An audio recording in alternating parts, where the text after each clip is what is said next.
Well, good afternoon.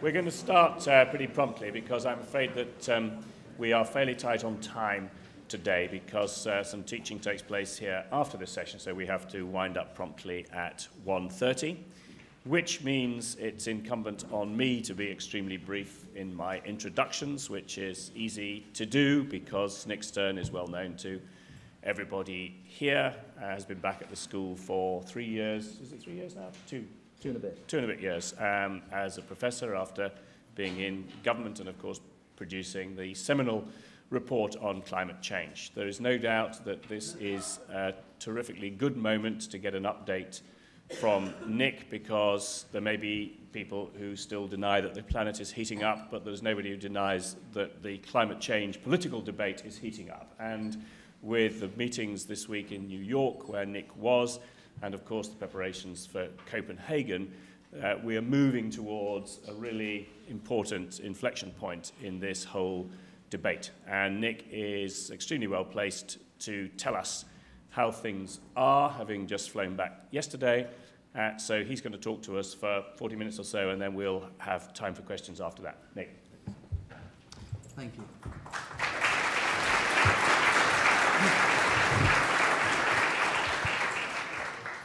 Thank you very much, Howard, and I'm relying on you to stop me at around that time so that we can have a to and fro.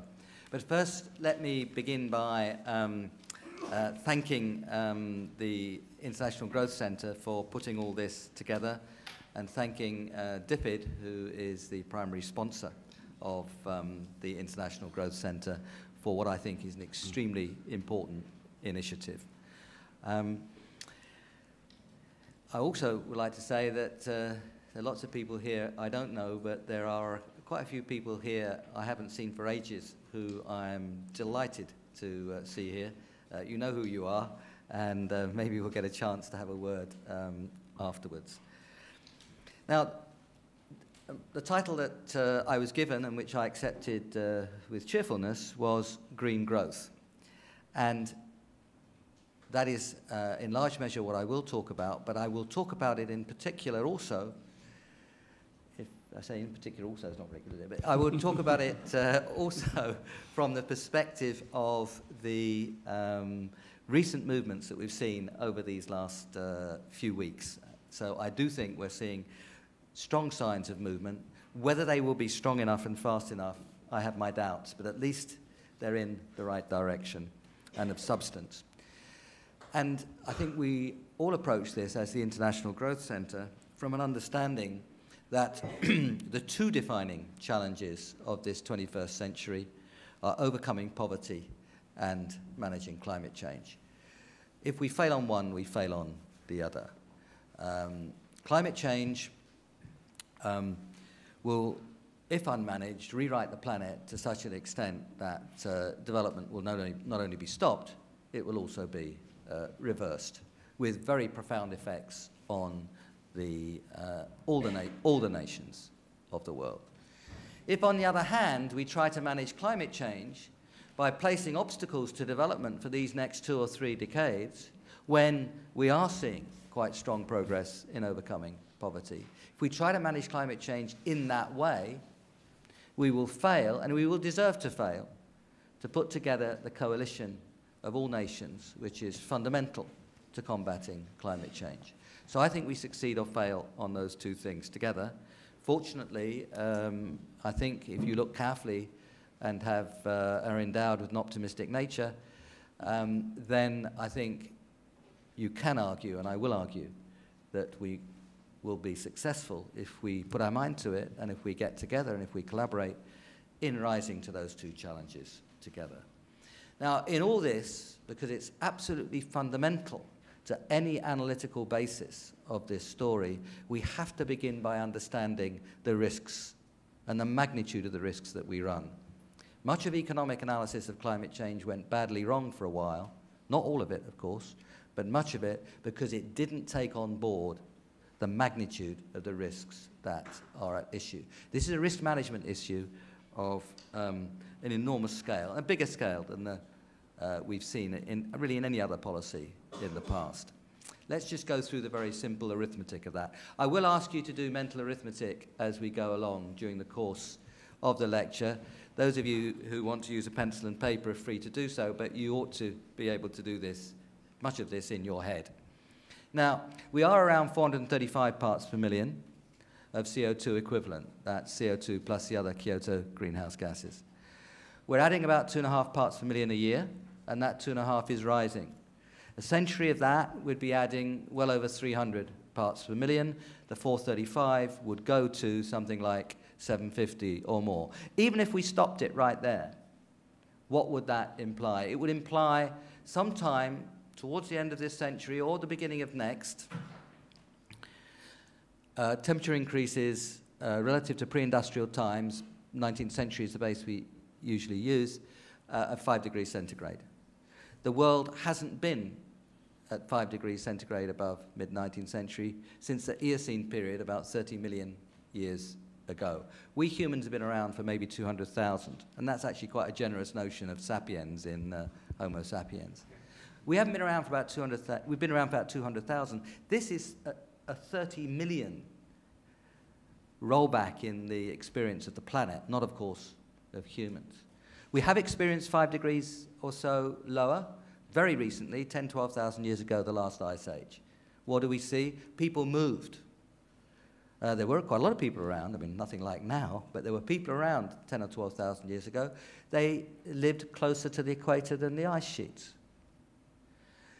5 degrees centigrade we cannot describe with great accuracy, but we can describe the kind of risks. It looks as though much of southern Europe would become like the Sahara Desert. There would be many highly populated parts of the world that would be inundated. The flows, both the geographical location and the way in which the water flows in terms of times of year and so on, would likely to be radically rewritten. Of great importance to the big rivers of the world that rise in the Himalayas. The Indian monsoon would probably change dramatically. We don't quite know how. Of course, many people are studying that. These are changes which redefine the geographical and historical reason for being where people are. This is climate change. It's change, and it's the change that's absolutely fundamental. No amount of long-run general equilibrium stories of location theory, which some of us worked on in our youth, actually capture the notion of change. This is movement on an incredibly rapid scale in historical time. It'd be movement of hundreds of millions of people in periods of decades. That would be, I'm talking about this particularly the second half of this century, but it's already happening before that, and Mauritius, as you know, is making plans already for its relocation. And that's on 0.8 degrees centigrade. The risks that we run are very much higher than that. So that scale of risk is fundamental to any serious economic analysis of this problem. You cannot assume that we're on a basic growth path around which there'll be perturbations of a few percent. That is not the story. This is a story of a risk of a rewriting of the relationship between human beings and the planet, and thus the potential movements of hundreds of millions of people, and that would surely, if the history of the last 200 years tells us anything, be a story of severe, prolonged, and global conflict. So that's starting with the stakes for which we're playing. All I'm doing is rehearsing for you the basic probabilistic outcomes of the general climate models which climate science research institutes have produced around the world, but translated that into the kind of impacts that we might expect to see. It's not easy to have any serious quantification of the kind of effects that we're talking about, but we can at least understand something of the magnitude of the risks involved. So what should we do? As my Indian friends always say, what to do? And well, there's so much that we can do. But we have to start by understanding the scale of reduction in emissions and thus of concentrations that will be necessary. So that's the next thing I want to say, is to indicate the kind of targets that we need to have to substantially reduce those risks. So I'm going to talk about bringing that probability of 5 degrees centigrade down from something like 50% to something like 1 or 2%. Doesn't take that risk away, but it very substantially reduces it. You can express this in different kinds of ways. A lot of the scientists have spoken about holding temperature increases to 2 degrees centigrade. That is only ever a probabilistic statement, and sometimes they talk about a 50-50 chance of holding to 2 degrees centigrade. The numbers I'm going to suggest that we focus on here, which do involve very big change, might give us a 50-50 chance of holding under 2 degrees. My guess is it wouldn't quite give us a 50-50 chance of holding under 2 degrees. It's not as strong as that. So the numbers I'm going to give you would be criticized by many of my scientific friends of not being ambitious enough. But I'm going to try and keep the numbers simple. So if we want to give ourselves a decent chance of those kinds of probabilities of holding below 2 degrees centigrade, increased temperatures, then we have to do something like this. The 435 or so of CO2 equivalent where we are now, we have to prevent that rising much above 500, and then we have to think about how we bring it on down from there. Bringing it on down from there, given how long CO2 lasts, is a very, very long-run story, unless we get good at pulling the CO2 out of the atmosphere. We might get good at that, and we should certainly invest in understanding how we might get good at pulling the CO2 out of the atmosphere. But you wouldn't want to bet the planet on the outcome of that kind of investment. But you do want to make that kind of investment. And those of you, there may be some people here who saw Klaus Lackner's talk on artificial trees at Imperial day before yesterday. Some very good scientists working on it. We simply don't know how far that will go, but it is worth investing in it. But in the meantime, we have to talk about bringing down the concentrations by reducing net emissions. What do we have to do then? Well, we're 50, and here I'm going to give you 3 numbers, which is the first 3 numbers in the 6 numbers of a global deal. You can get the current draft of the Copenhagen talks is over 200 pages. I think you can get it on 1, and that's what I'll describe as I go along. 1 based on 6 numbers. Here are the first 3 of the 6 numbers. 50 gigatons CO2 equivalent is more or less where we are now. That's not particularly controversial. That's a description, but it's an important way to start in terms of flows of CO2 equivalent a year. 50 in 2010. We have to be down around 20 gigatons in 2050, and most descriptions of the path from here to there, which is not a linear path, but it peaks and then comes down, would be 35 for 2030. So 50, 35, 20 as flows which are necessary for reducing the risks to the kind of levels I just described. So 50 in 2010, 35 in 2030, 20 in 2050.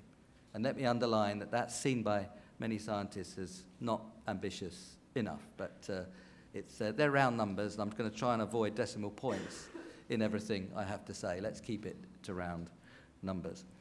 We would have to peak sometime before 2020. We'd have to peak in the next 10 years.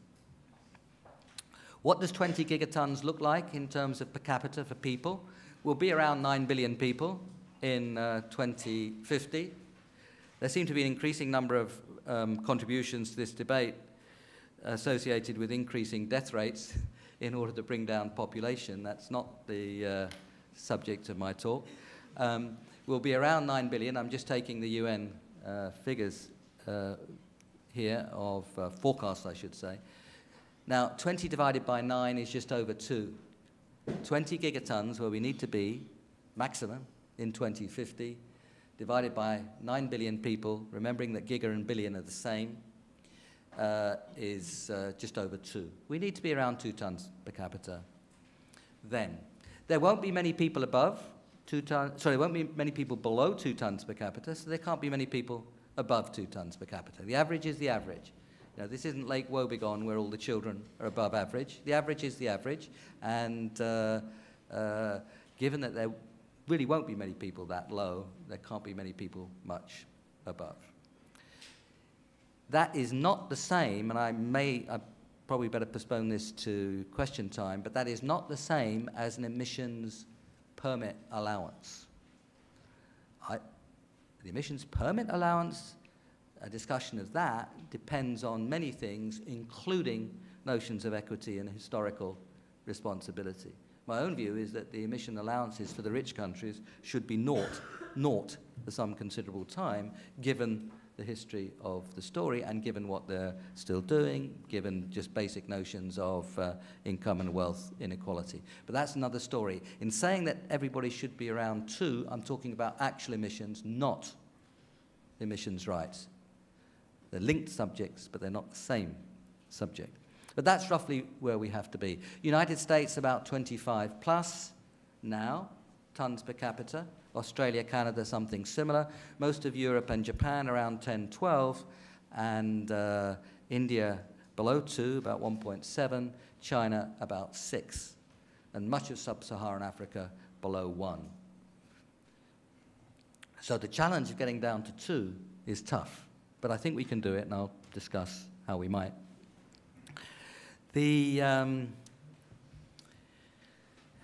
That number 2 also gives an intellectual underpinning for the 80% reductions that we talk about by rich countries, 1990 to 2050. I mean, just take Europe. That would be taking 10 or 12 down to 2, because 80% reduction is dividing by 5. 10 or 12 divided by 5 is just around or just over 2. So that 80% number is not a number that somehow is sort of slapped down from the point of view of some arbitrary construction. I mean, it does have the logic in looking at where we have to go. That's the 4th number in the 6-number story of the global deal. 80% reductions, at least, by rich countries, 1990 to 2050. Now, you will have noticed that the United States, because I just told you, that the United States is around 25 tons per capita. To get from 25 down to 2, you will also have noticed you have to divide by at least 10.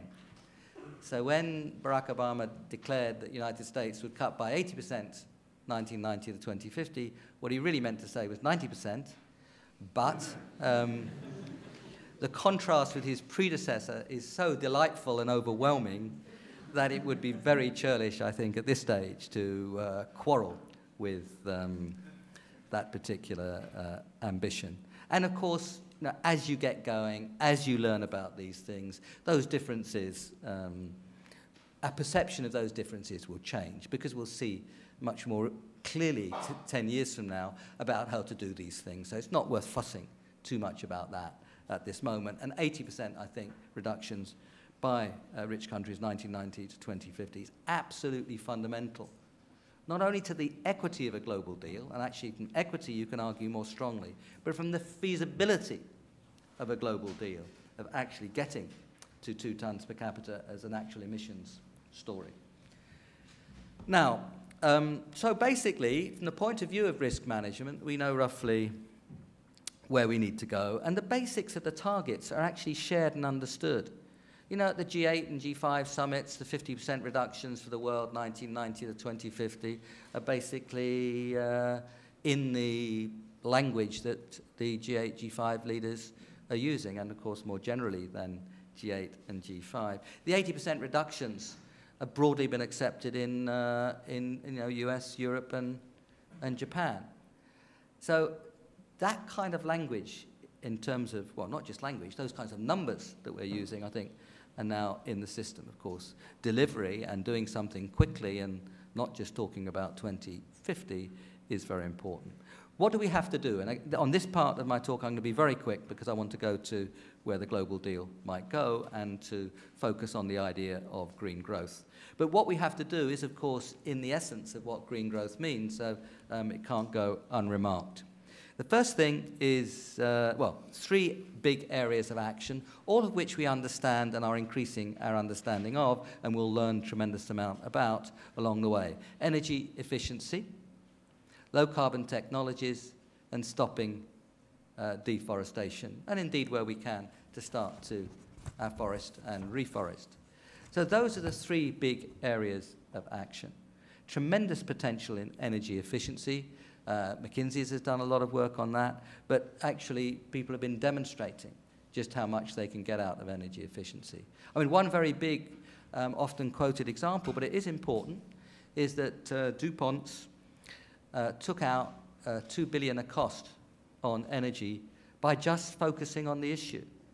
The idea that we have in economics of the all-knowing, perfectly managed firm, aware of all the information about itself and all the technologies that are available, minimizing cost, is okay as a benchmark, but it's a bit far-fetched as a description of what firms actually do. So when a firm like DuPont focuses attention on cutting energy out, and the instruction from the management goes on cutting energy out, they save $2 billion a year.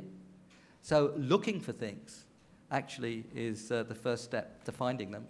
And often we see, time is short, our attention is diverted, we don't look closely enough at what's possible. There's a great deal that can be done by on energy efficiency, and there's a great deal that good policy can do to help. Part of the reason people don't have double glazing is the thought of having another builder in their house drives them absolutely nuts. I mean, hassle is a big factor. Information is a big factor. Finance is a big factor. And all these things you can talk about policy. Low-carbon technologies are going to be absolutely fundamental. We're never going to get to 2 tons per capita without zero-carbon electricity in the world by 2050. It just won't be possible to do it. And, but we do know how to do low-carbon or zero-carbon electricity already, and we're going to learn a lot more along the way. And, for example, in the last 2 or 3 years, the capital cost of solar has been absolutely crushed. It's still got to come down a lot further, but it's coming down very rapidly. Why? Partly economies of scale and partly research on different kinds of technologies. And let's not kid ourselves that this is all happening in the rich world. The biggest producer of solar panels and moving more and more high-tech is Suntech in China. So low-carbon technology is going to be of absolutely fundamental importance, and, of course, stopping deforestation. I haven't got time to go into the deforestation story in any detail, but it is something that is of huge importance in which many of us are very closely involved. But in thinking about the low-carbon technologies, don't just think about electricity. In the UN meeting which took place on Tuesday, there was a so-called leadership forum which was mostly people from industry. Just the one table that I was chairing, just 10 people on it, not all of whom were for industry, but most of them. The examples were quite extraordinary. There was a guy from Italy who is making seeding drills which largely work under the surface of the soil, but with minimum disturbance of the soil. And he was arguing that from low-till agriculture of the kind that they were putting together, which can be done less capital intensively than they were doing it, saves about 1.5 tons per hectare. That's about a car for a year. Yeah? This is not small, this stuff. And what's more, it increases productivity and saves water. Yeah? So that's just one example. There was a guy who started speaking with a Russian accent, and I thought, with all my prejudices about the high energy use in Russia, I thought, oh dear. And he was describing how his logistics company had taken out huge amounts of energy in his business of moving stuff around. Biomass with carbon capture and storage will actually be a negative carbon way of doing things. You go now to seminars, and one seminar I went to, there was a guy with a bottle of with a glass of green liquid. And he did the theatre very well. You know, what are you doing with this glass of green liquid? And he was talking about the use of and development of algae as a biofuel. And just to show that it wasn't dangerous, at the end of the talk he drank the... But so what I wanted to do is to just give you a feeling for the incredible dynamism out there in terms of new ideas. Probably more than half are mad, but you know, we don't need a very high percentage. 10-20% of these things working can make a huge difference, and it's happening right across the spectrum of activity.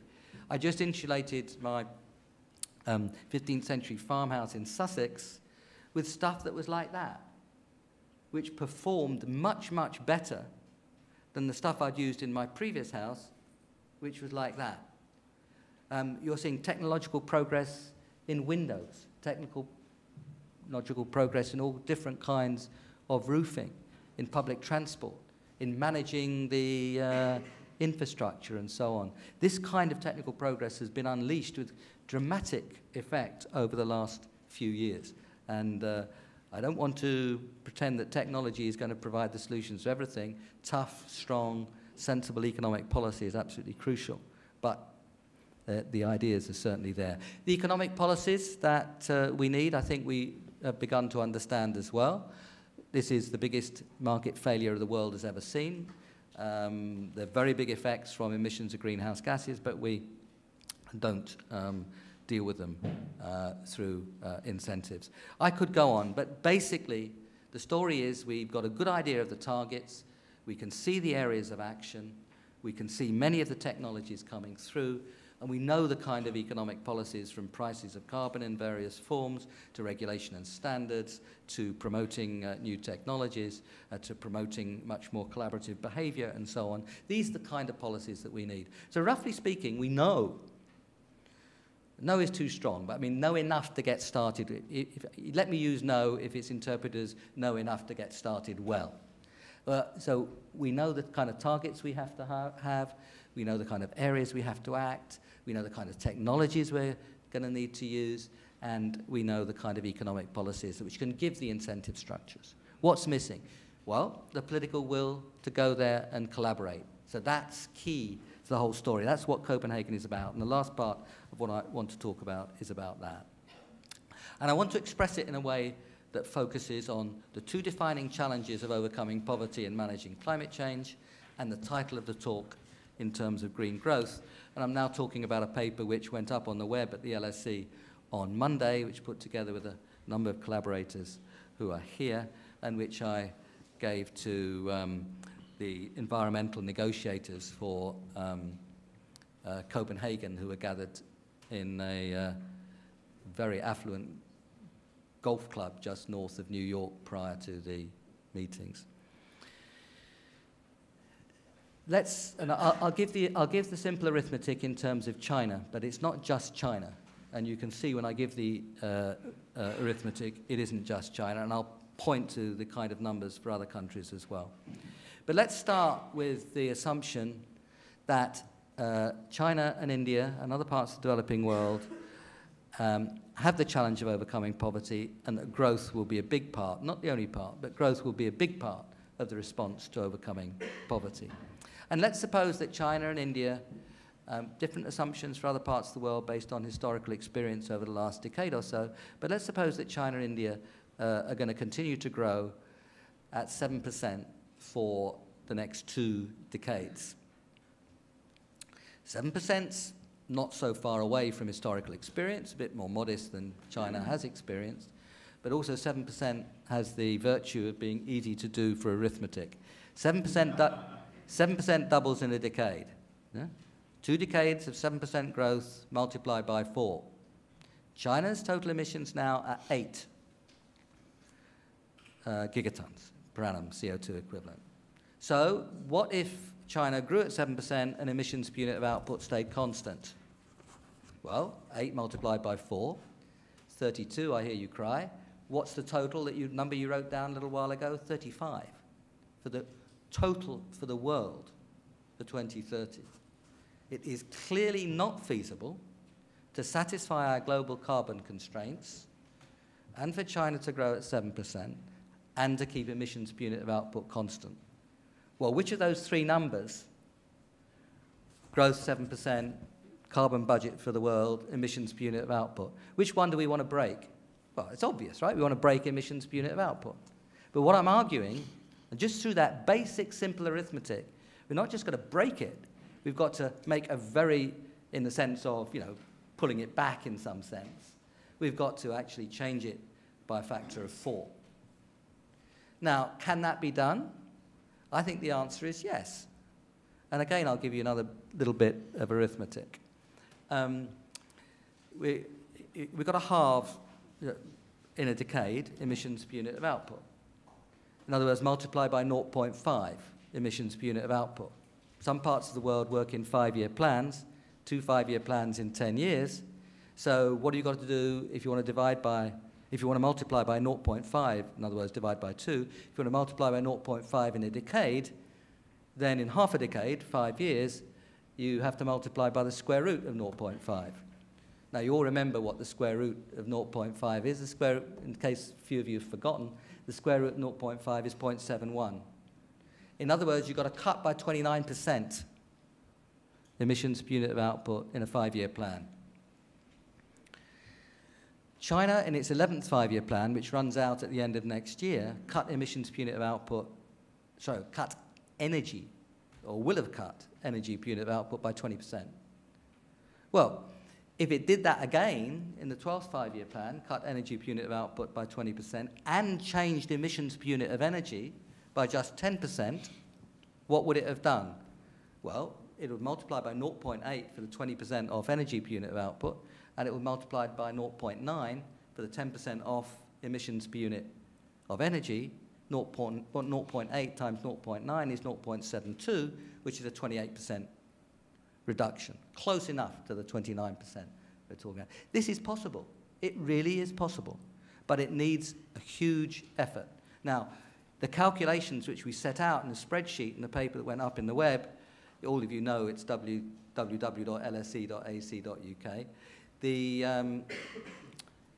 calculations we set out looked, of course, not just at China, because this is a global total, and it looked at the other countries. And if emissions per unit of output in the rich countries divide by 4, China divide by 4, India divided by 2, it's a lot to ask India to divide by 2 even, given how low India's emissions are, but let's do it anyway because India's big, and it all adds up. But if you put all that spreadsheet together, and remember, of course, there are billions of people in the world in countries I have not named, you can more or less provide a story of India growing at 7%, China growing at 7%, India and Indonesia growing at 5%, and the rich countries of the world growing at 2.5%, and you can get the carbon budget satisfied in 2030. But you do need emissions per unit of output in the rich world and in China to be divided by 4 in 20 years.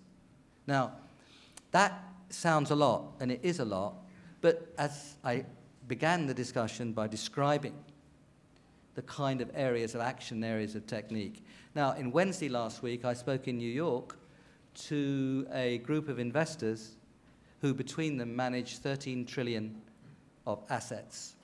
They were gathered because they had very long-term interests in the low-carbon economy, and they saw that as a long-term investment. I've already given you the examples of the kind of creativity we're finding in industry. We can actually do this, but it does, of course, need decision and determination now and very strong policies. And what happens if we do this? I think that we're likely, and our economics isn't yet good enough to model this too strongly, but we just had a very good seminar from Philippe Aguillon at Harvard showing how these endogenous growth stories could work in this particular context. But what we're likely to do is to set off a process of growth which is as dynamic as any we've seen in economic history, precisely because the innovation and investment and change that is necessary is so strong and covers the whole economy. So I think we have to see the costs of climate, the costs of mitigation, the costs of reduction, rather in the language of investment. There are many investments we have to make. There are major investments we have to make, and we have to look closely at what those investments are. But I think we can see now that there's enough evidence to suggest that this could launch a very dynamic period of growth. So the transition to the low-carbon economy over the next four decades will, I think, if we get our policy right, be one of the most dynamic periods of growth in human history. And when we get there, when we have this low-carbon growth, which we have to have by 2050, it'll be more energy secure, cleaner, quieter, safer, and more biodiverse. And it will be growth. High-carbon growth will kill itself, first on the very high prices of hydrocarbons, and secondly on the very hostile physical environment, as I described at the beginning, that it would create. So can we get there? Well, the week before last, I spent sitting in China with the people who were working in detail, the economists and the engineers, on the 12th five-year plan. They are working through numbers on the scale that I described. China, being China, will not commit itself to its 12th five-year plan. I'm not talking about the international commitment now. I'm talking about China's commitment to its own people in its planning process. The 12th five-year plan will be announced after intense debate, which has already started, a year from now, and it will be approved, I can confidently forecast, by the National, by the National People's Congress in the early part of 2011, and it then becomes law, and it's followed. And that is not some Chinese treaty signed, it's not some Chinese signature in blood to an international treaty which binds them. This is China's promise to the Chinese people. This is the way it's going to organize itself. And that, I think, will be the prime determinants of whether people deliver on commitments, will be the seriousness and care with which promises are made first to their own people, and then, of course, shared internationally and made in the context of other people internationally making corresponding commitments. So what have we seen? Well, President Hu Jintao gave, many of us were there, the talk on Tuesday morning in the UN in New York, and he committed China to notable reductions in CO2 per unit of GDP. This is the first time in public that China's spoken directly in this kind of gathering of emissions per unit of GDP. And when a Chinese leader says notable, he means notable. No, big. No, I shall not name any European leaders, for example, but notable could be interpreted as contentless. In this case, it surely isn't. And China does not embark on plans unless it understands how it can be done. And that's why it'll take a little while for China to come up with numbers. And those people who are rumoring that China would come up with a number at that Hu Jintao speech, I think, can't possibly have understood very much about the planning process in China. But what was announced, I think, was of great significance. A friend of many of us, Jairam Ramesh, who's just become the Environment Minister in India, has made some very clear statements about the quantification of the emissions reductions element in the kinds of plans that India is putting together. There's great serious now in India about 20 gigatons of solar by 2020. And what's more fundamental, making solar competitive with coal by 2020 without a carbon price. Now, if that happened, that would be of tremendous importance.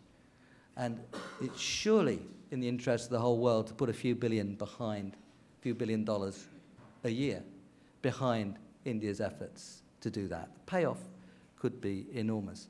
The Japanese Prime Minister in New York, 6 days after formally he had been confirmed as Prime Minister, described Japan's ambition of cutting 25% of overall emissions 1990 to 2020. The first time a Japanese leader's gone anywhere near there. And what's more, he started describing the policy measures they were going to use to get there. Internal cap and trade, feed-in tariffs, and so on. Again, quite specific about, at least in this case, the economic policies that were going to be followed. I think that the problem lies with the United States. It's now with all the intentions of the new administration, with all the fantastic team that's put together. There's no other country in the world that has a team, chief scientist in the White House, could have been a neurosurgeon, or, could have been a physicist, nuclear physicist. John Holdren, one of the best climate scientists in the world, is the chief scientific advisor in the White House. Steve Chu, Nobel Prize for Physics, great expert on energy, is Secretary of Energy. Carol Browner, a very tough, effective, experienced person in charge of the Environment Protection Agency in the US. Todd Stern and Jonathan Pershing, two people who've been involved in the analysis of what's involved, of what we need to do on climate for years and years, far longer than many of us. That is an extraordinary team. The problem is US politics, and the question is, can they deliver enough in time? Now, Waxman-Markey is a major step forward, but it would bring US emissions down in 2020 to roughly where they were in 1990, because there's been a lot of rise since then. And it probably won't be there ahead of Copenhagen. So we have to try to find a way through. No one wants to argue that the US doesn't have a great deal to do, but at the same time, one has to understand the constraints of US politics, as you have to understand the constraints of Indian politics and Chinese politics and European politics. European politics over the next year or so ain't going to be easy. But what we've got to do is to go into these discussions in Copenhagen with an understanding of what can be done and with a really positive view of how valuable it would be and how exciting and creative it would be, and that we could rise to these two defining problems of our century with the right kind of agreement and the right kind of policy. And we may not be very far away from there. The kind of number we ought to be thinking about for 2020 for the world is around 44 gigatons.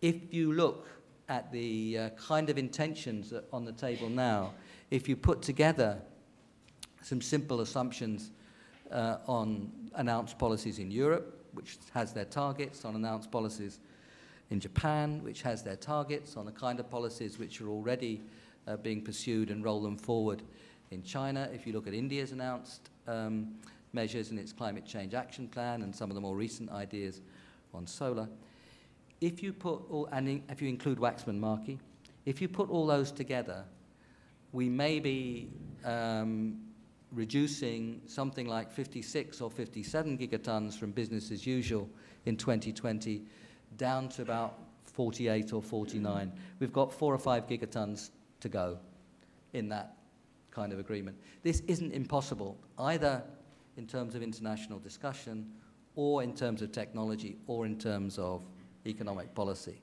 What it needs is very strong, enlightened leadership around the world. It needs very strong pressure from those who are not leaders around the world, and it needs a spirit of collaboration, which is greater than we've ever seen, I think, in the past, but which is actually a fundamental necessity for this problem. Thank you.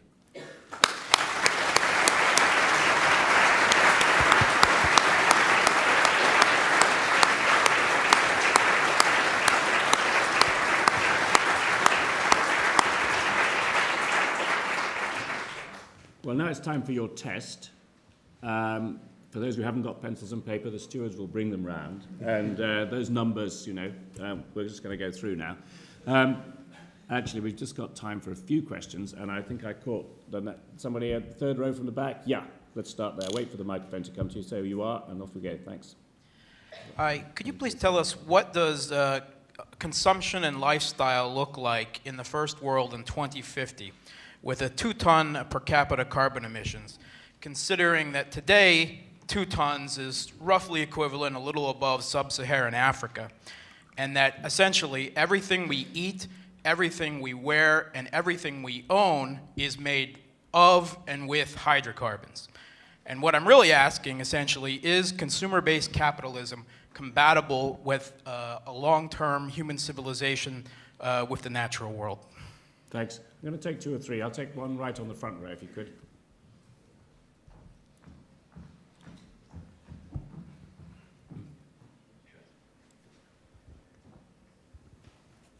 Nick, two very brief observations. One is in line with what was asked earlier. When will the world learn to price the use of fossil fuel in a manner which is appropriate and has an adequate premium on its environmental degradation value?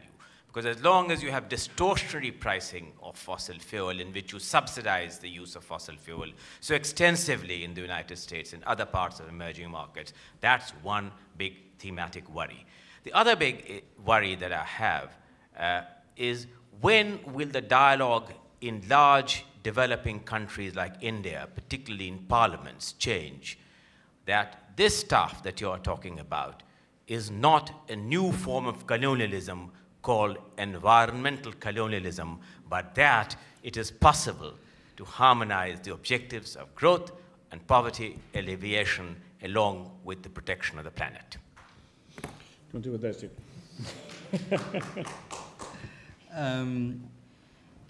Consumer-based capitalism.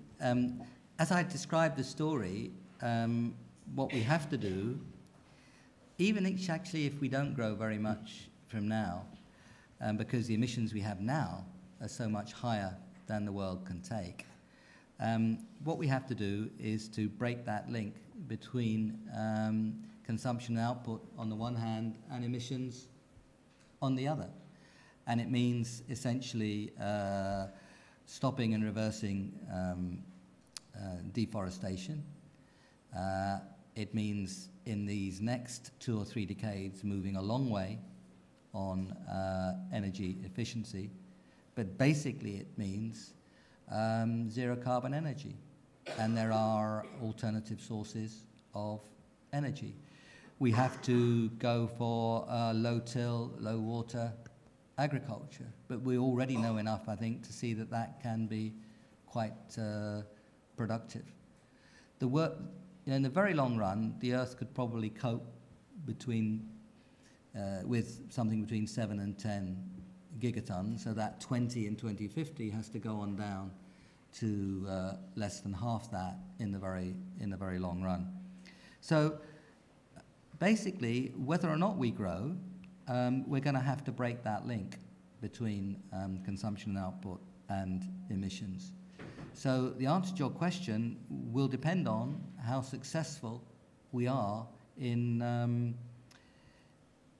actually taking on those things, both in terms of economic policy and in terms of technology. But I think there's enough evidence that we can really do that. Will we go on growing forever? I don't know. As those of you know me well will share with me the Woody Allen's interpretation of eternity, which is that it's a very long time, particularly near the end. And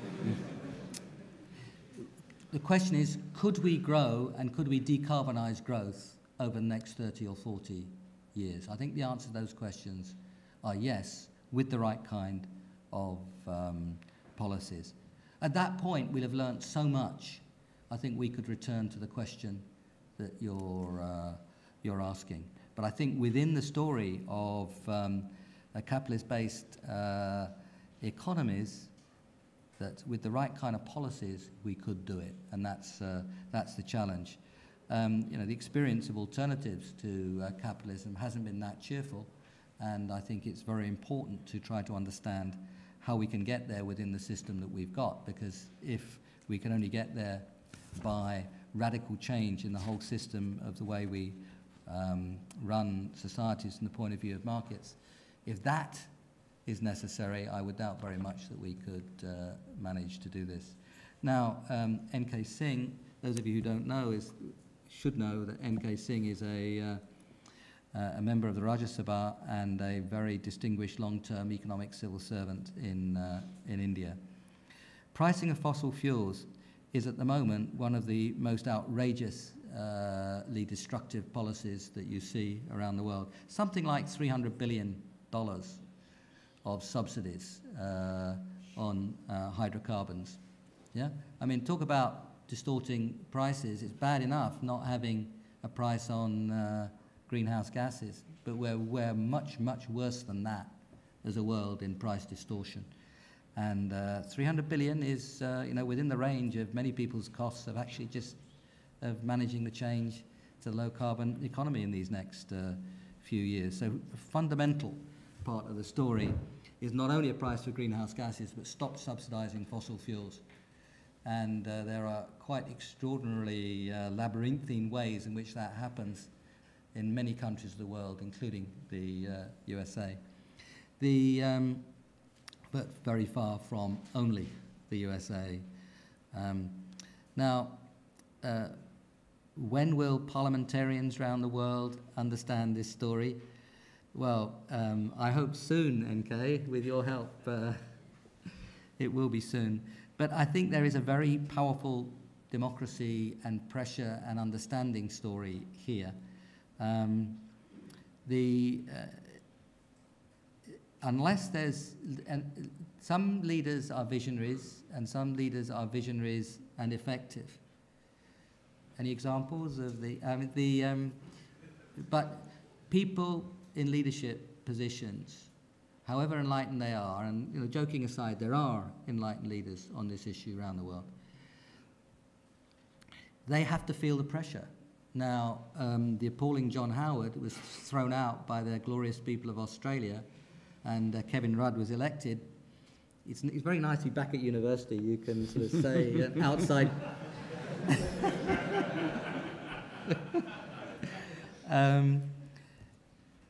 It was political pressure. It was political pressure, in this case, enhanced by the experience of extended drought. The new Japanese Prime Minister, and of course the first thing Kevin Rudd did was sign Kyoto. The new Japanese Prime Minister has come in on very strong policies. You have competition in UK politics now on this issue, a very healthy competition. I'm not saying that's universal, it isn't, but it's a radical change from a few years ago. If you look at the opinion polls in the US, there's still many people who are not convinced that climate change is a problem, but that number is going down. I've testified 3 times to Congress in the last couple of years, and the questions ranged from people who told me that the Earth was warming to people who actually knew more about the details of this issue than any parliamentarians I've seen anywhere. So I do think you're seeing it change, and the parliamentary and the political pressure for action is rising. But there will always, this story of change that I described has to be a story of dislocation. It has to be a story of dislocation in the sense of changing to new technologies, new ways of doing things, driven by government policy. And there is going to be pushback.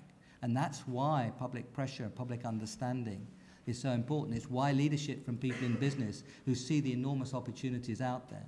I mean, China has very clearly seen that it cannot grow strongly in the future by penetrating rich country markets with manufacturers.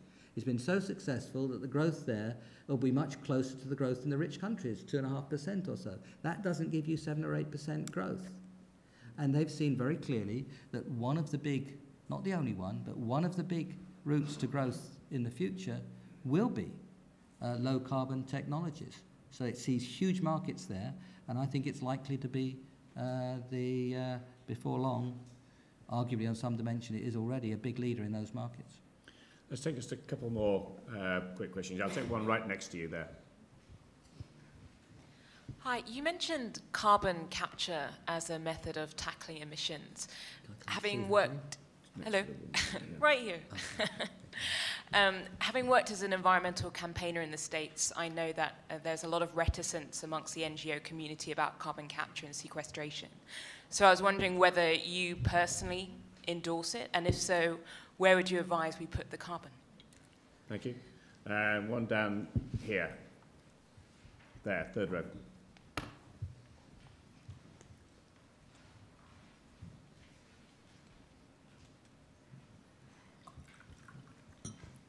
You painted a compelling picture on mitigation, but could you just say a few words about proportionately what sort of effort we should be putting on adaptation, given the risks, please? Okay. And thank you. In answering that question, I'll complete the last 2 numbers of the 6, which in my enthusiasm, I forgot to give you in my 6-number description of the global deal. On CCS, carbon capture and sequestration, I think if you just look at the likely role of fossil fuels over the next 20 or 30 years, particularly coal for electricity generation around the world, that unless we get good at it quickly, the problem is going to be much more difficult. I don't want to say that it's insoluble unless we do, but it'll be much more difficult to tackle these problems unless we get good at carbon capture and storage. And we have to know within the next 10 years whether we're able to do that on a commercial scale. We do know that you can do it in prototypes. It's been done in prototypes now for some time. And it's been used for a long time to get extra oil and gas out of oil fields by putting CO2 back into them. So we know that it can work on a minor scale. We don't yet know if it can work on a major scale. On that, all I can do is talk to the technologists who know how to capture it, and they do, and also to the geologists who think they know how to store it. And they, as I say, I'm neither of those. I'm neither, the engineer who captures it nor the geologist who understanding how to store it. But I do talk to them a lot, of course, and they are quite optimistic that you can store quite effectively. What if you stored and 4 or 5% got out? Some of it might, in a complicated ways, over a long period of time, leak. Well, you're still a lot better. You got 95% of that story.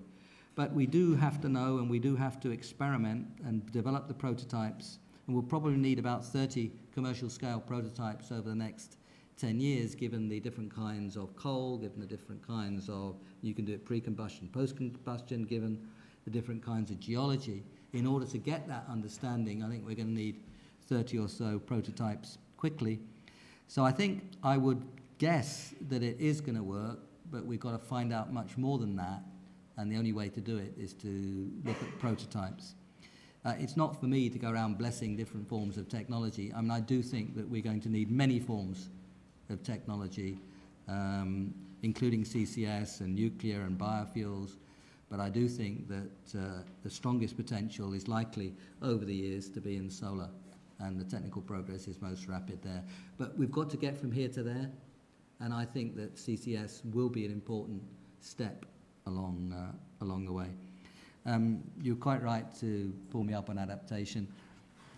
We are going to need to adapt very substantially. I did mention Mauritius is already preparing to evacuate the country. And they're not the only island state in the Pacific that is doing that. And that's just on 0.8 degrees centigrade. What we've seen, far, far less than what we risk. And we probably will go to 2 degrees centigrade or thereabouts. And there'll be much bigger change in the 1 to 2 degrees centigrade than we've seen in the 0 to 1 degree centigrade that we've experienced up to now. It will need great investment in irrigation, in different ways of tilling different crops, but it will also need great investment in urban infrastructure as well.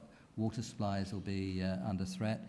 We're going to have to air condition the London Underground, build bigger sewers, because the extra rainfall in London in the winter will be more than the sewers can take. So those of you who've been enjoying digging up London for the freshwater pipes, look forward to the digging up of London for the bigger sewage pipes. And we're going to have to invest much more in London's flood defences.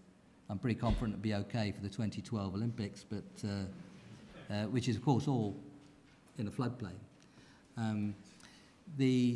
That's just an example of infrastructure, and we have to air condition the underground, which is quite difficult given the tightness of the tubes, the trains in the tube tunnels.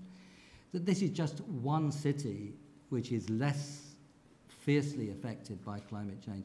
The estimates of the UNDP and the Human Development Report that published just before Bali 2 years ago, Bali conference of the UNFCCC 2 years ago, suggested something like $85 billion a year extra to meet Millennium Development Goals over and above the calculations that were made at the time of the Financing for Development Conference in Monterey in 2002. My guess is that was being the right ballpark for 2015. If you run that forward, of course, it's more 50, 35, 20, 80%, 100 billion a year for adaptation by the 2020s, and another 100 billion for help with mitigation. And again, that's roughly bottom-up numbers using calculations like International Energy Agency or McKinsey's and so on. It's probably the case that a big part of the mitigation numbers could come from carbon markets. Probably the big majority of that 100 billion could come from the carbon markets. The adaptation one couldn't come from the carbon market. It's a different argument, different status, but that's just as necessary. So that's the global deal in 6 numbers. 50, 35, 20 for the gigatons for 2010, 2030, 2050. 80% reductions, at least 1990 to 2050 for the rich countries. 100 billion a year by the 2020s for adaptation. 100 billion for mitigation, but most of that flowing through the carbon markets. You don't need 200 pages, but that's what I would mean by a framework outcome for Copenhagen. Thank you. I'm sad to say that we are at the end of our time because this theatre is in use very shortly. Thank you very much for coming, and thanks to Nick for a very good briefing.